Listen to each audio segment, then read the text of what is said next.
Hi everyone! For today's video ay magluluto po ako ng adobo. So may mga kasangkapan po tayo, may magic sarap, sibuyas, bawang, paminta at toyo, pidvits.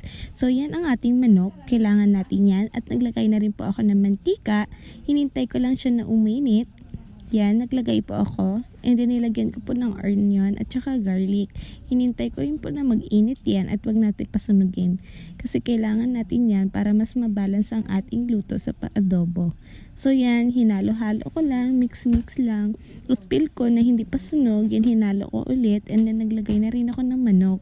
Sinunod ko yung manok ng napakarami kong ginihiwa.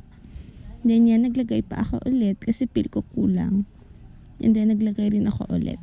So yan, naglagay rin ako ng paminta. Sinunod ko yung paminta kasi yan din ang magpapalasa sa ating luto.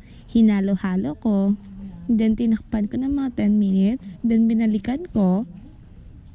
Yan. Yan pa rin, nagkulo-kulo na rin. At yung paminta may buo-buo pa. Sinunod ko nilagyan ng sayoting gulay. Yan, para mas masarap pa ang ating adobo. Then yan, tinakpan ko ulit at binalikan. Yan, kumulo-kulo at nag-add ako ng 1 cup na tubig.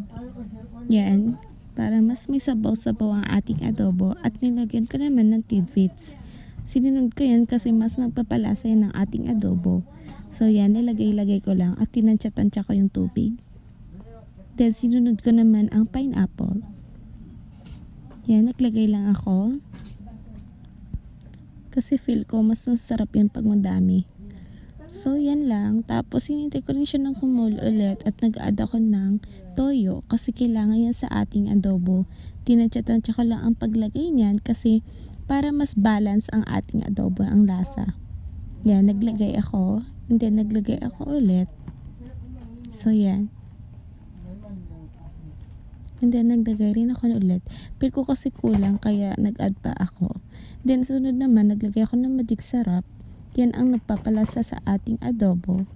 Kailangan yan natin mga mare. Para mas solid ang ating ulam. And then yan, naghalo-halo naman ako. Yan guys, so nilagyan ko lang. Then hinalo-halo ko ulit para mas malasa ang ating adobo. Yan, halo-halo. Then naglagay ako ng asin. Ay, naparami ako nang lagyan ng asin dyan. So, yan, feel ko na parami. Kaya, yan, binawas-bawasan ko sa ibang part. Naglagyan ako. And tinakpan ko na naman siya ulit. So, yan. Luto na ang ating adobo. Ang sarap nito, guys. Gawin nyo na. Thank you. Thank you for watching.